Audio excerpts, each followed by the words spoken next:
Doubt and Confidence. Today I'm reading you two poems written around the same time in England about 150 years ago. You might think that poetry from so long ago can't have much relevance to us in 2010, but I hope you will find otherwise. The first poem is by Alfred Tennyson. At the time in England there was a great deal of controversy about the recent book by Charles Darwin, The Origin of Species. Tennyson was a conservative Christian, and many like him were very disturbed by the theory of evolution Darwin put forward. It challenged their belief that the world and everything in it had been created by a loving, all-powerful God. Tennyson expressed his confusion and doubt in this short poem.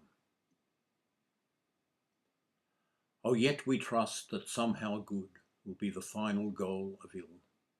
To pangs of nature, sins of will, defects of doubt, taints of blood.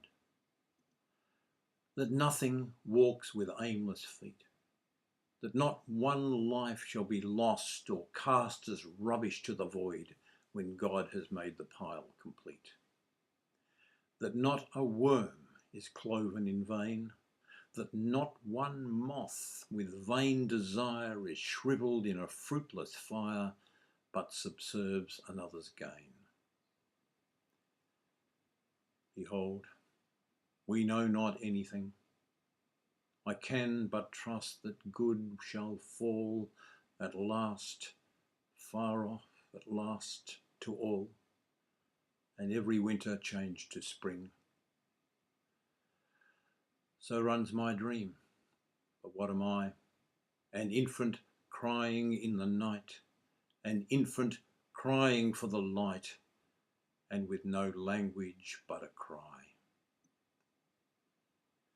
The next poem is by Robert Browning. He was very interested in stories from earlier centuries, so he wrote a poem about a rich and powerful Italian nobleman, a duke, in the process of negotiating a big dowry to marry the daughter of a neighbouring count. In the poem, he is having a conference with representatives from the father of the bride-to-be. They are negotiating in the terms of the dowry as they tour his valuable gallery of paintings and sculptures. He shows them a painting, his last Duchess. That is, his previous wife, who is now dead. As he discusses the paintings, he delivers a chilling message. If my wife offends me, I will have her murdered as I had this wife murdered. He is supremely arrogant, contemptuous of the law, and contemptuous of the dowry negotiators as he delivers his chilling threat. This is a complex psychological drama, so here is a brief synopsis of the poem. The Duke draws back a curtain over a painting done by a famous painter by the name of Fra Pandolf. He notes the exquisite technical skill of the painter in capturing the expression on his previous wife's face and eyes. Gradually he reveals his anger at the way his wife didn't pay him the deference and respect he expected from her. She was happy and smiled at everybody in the same way she smiled at him. He gave her orders, so she stopped smiling altogether. The implication is that he got rid of her. And the ending? Well, it's just a good painting, isn't it? Now look at this sculpture I've got. It's good too, isn't it? My last Duchess. That's my last Duchess, painted on the wall, looking as if she were alive. I call that piece a wonder now. Fra Pandolf's hands worked busily a day, and there she stands.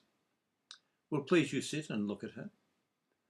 I said Fra Pandolf by design, for never read strangers like you that pictured countenance, the depth and passion of its earnest glance.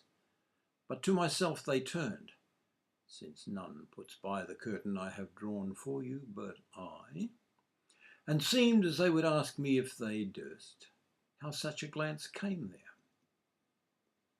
so not the first of you to turn and ask thus. Sir, 'twas not her husband's presence only called that spot of joy into the Duchess's cheek. Perhaps Fra Pandolf chanced to say, "Your mantle laps over my lady's wrist too much." Or paint must never hope to reproduce the faint half-flush that dies along your throat. Such stuff was courtesy, she thought, and cause enough for calling up that spot of joy. She had a heart, how shall I say, too soon made glad, too easily impressed. She liked whatever she looked on, and her looks went everywhere. Sir, was all one. My gift at her breast, the dropping of the daylight in the west, the bough of cherries some officious fool broke in the orchard for her, the white mule she rode around the terrace, all and each would draw from her alike the approving speech, or blush at least. She thanked men. Good. But thanked, somehow, I know not how, as if she ranked my gift of a 900-year-old name with anybody's gift. Who'd stoop to blame this sort of trifling? Even had you skill in speech, which I have not, to make your will quite clear to such a one and say, just this or that in you disgusts me, here you miss or there exceed the mark. And if she let herself be less than so, nor plainly set her wits to yours, forsooth, and made cause, even then there would be some stooping, where I choose never to stoop. Oh, sir, she smiled, no doubt, whenever I passed her, but who passed without much the same smile? This grew, I gave commands, then all smiles stopped together. There she stands, as if alive. Will't please you rise? We'll meet the company below then.